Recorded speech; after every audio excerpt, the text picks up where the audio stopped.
Hello everyone, this is Tim, and this is going to be the first flip-through review I try to do with my phone.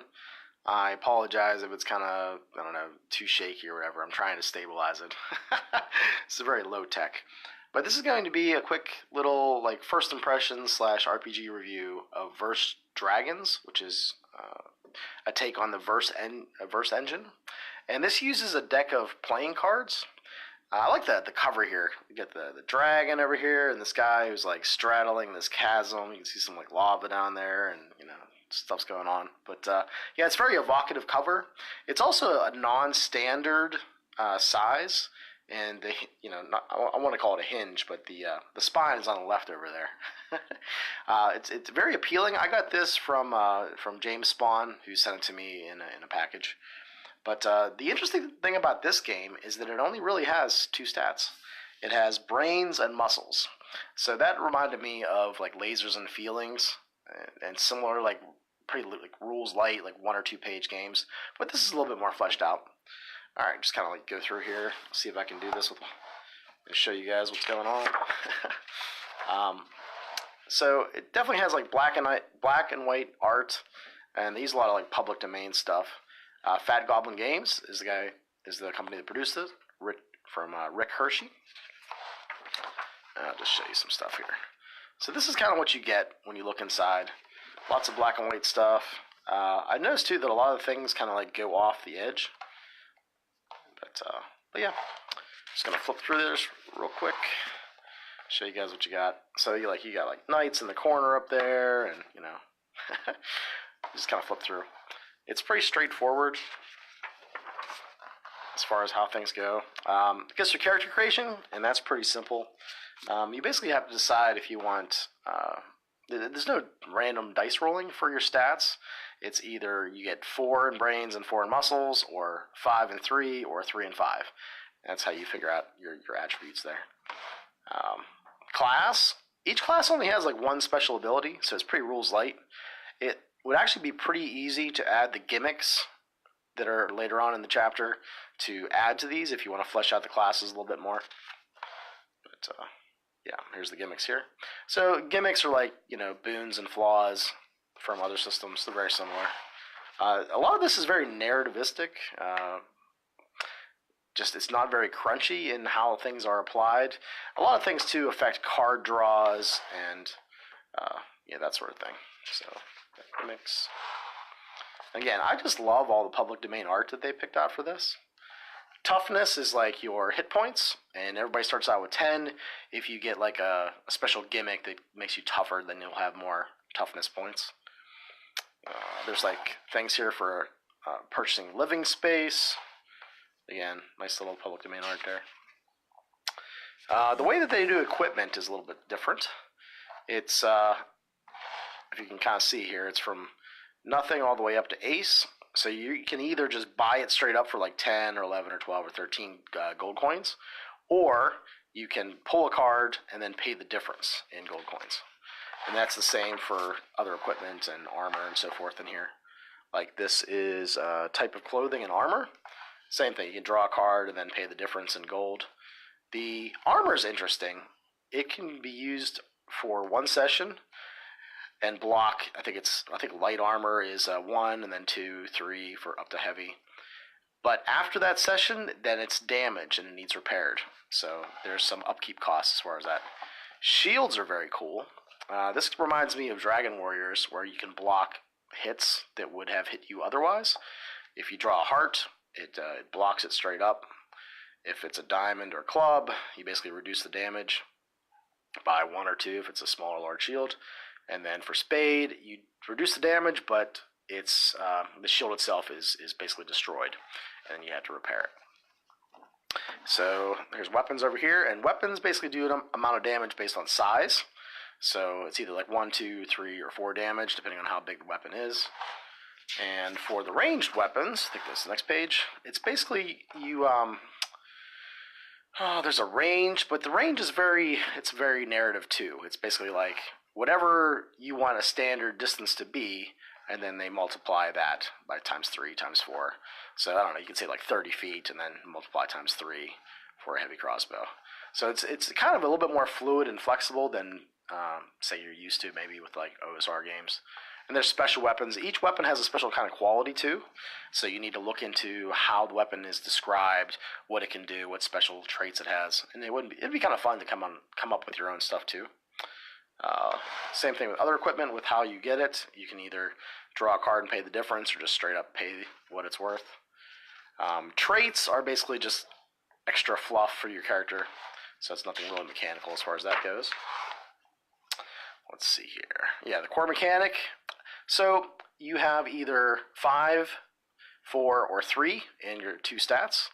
Whenever you want to do like a muscles thing, like attacking someone, that's the amount of cards that you draw. So if you have a 4, then you would draw 4 cards, and you're going to look for the highest card that you draw. And that is basically versus the target number that you set. And where's it at? 7 is the average target number for things, but there's different suggestions for what you can do. Melee attacking is muscles versus muscles, so you draw cards and see if you can get higher than the target's muscles. And I think for ranged, it's the range increment, which I think is listed further on.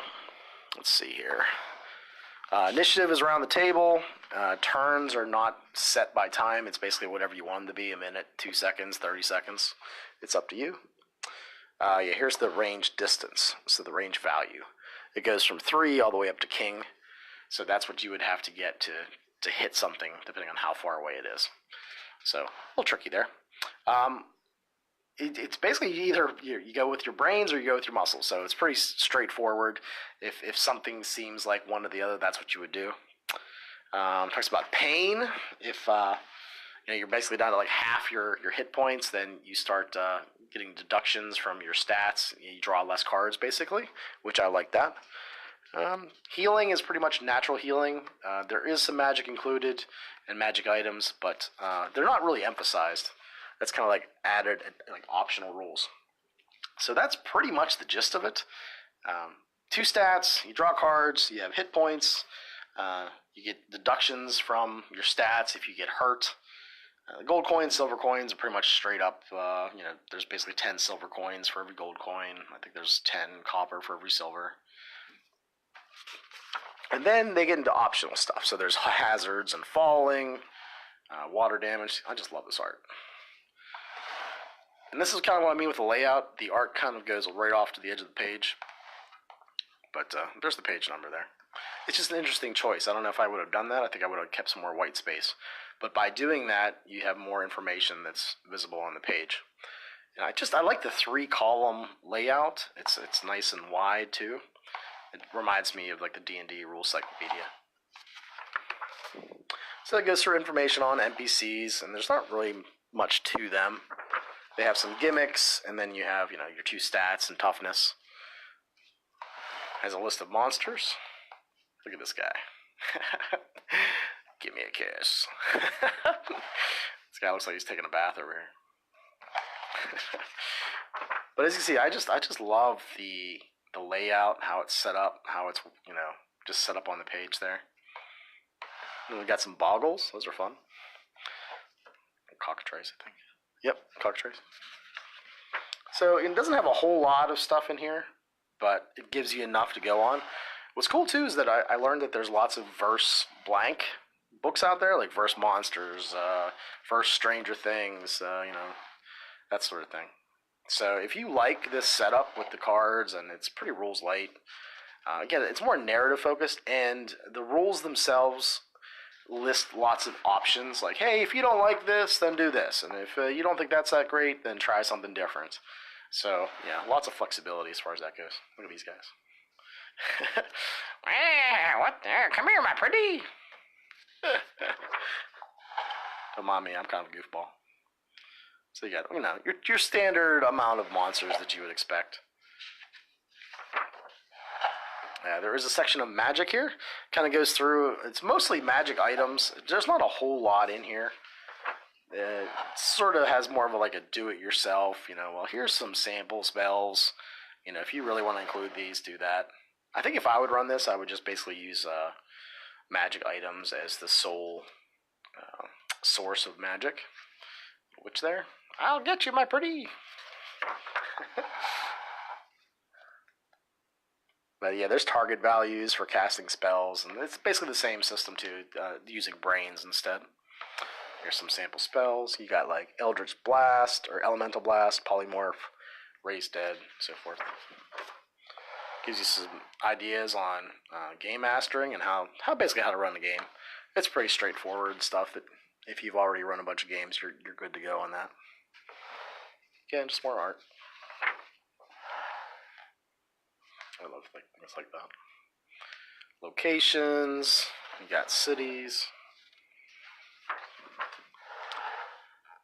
Just different examples of where you could run things. Dungeons and on the road, the mountains. You have some nice random tables back here for your hero origins. Things that happen like where you were born, things that happen in your childhood. You got a runaway table. You got a bastard table for those who like Jon Snow out there. Orphan table. Worse table. Things get worse. Again, these are all using cards. So you would draw a card to figure out what thing you have. Adolescent events, family history. This is just basically like background stuff that, you want some randomness. Siblings, caretaker. And there's some present day stuff. Things that got cursed, got relationship, friends and enemies. And here's the character sheet, which I think is actually pretty well laid out. I love horizontal character sheets, mainly because it's closer to you and you have more table space in front of your character sheet to actually, have the board out there and people playing the game. But yeah, just so you can see, there's brains, muscle, toughness, pain is how much you're deducting from your rolls. And I think it's like 5 is -1, and then I think it's 2 toughness is -2, 0 is -3, and -1 is when you're unconscious. And the way they do death is, so let's say you took you had 2 hit points, you took 10. Well, you can only really go down to -1, and then you're unconscious. You're not dying or anything like that. You just stay at -1 until someone hits you again, and then you're toast, and then you're dead. And like I said, there is some resurrection spells and so forth. But yeah, there's like equipment and, here's your gimmicks, your good and bad gimmicks. Like I said, like pros and flaws or boons and flaws, however you want to look at it. Traits, this is like your extra fluffy stuff. What magic? Brian Gregory. Oh, what game is this? That's an important part of the video. So for Brian Gregory, this is Verse Dragons by Fat Goblin Games. The author is Rick Hershey. And there's Verse Monsters and a couple other things that are out there. Verse Stranger Things and so forth. But I'm kind of in love with this game right now. I'm a little bit infatuated with it. I just have these visions of running this for my son. Flipping cards and, oh, Dad, what card did we get? Or did you, pull higher than me? That just seems like a lot of fun for me and my son. So I'm kind of trying to invest a little bit of time into this when I should be writing my own game. I'm Brian. But here I am reading other people's games, and it's giving me ideas. So that's a little quick flip-through review of Verse Dragons. And, all right, I'll talk to you all later.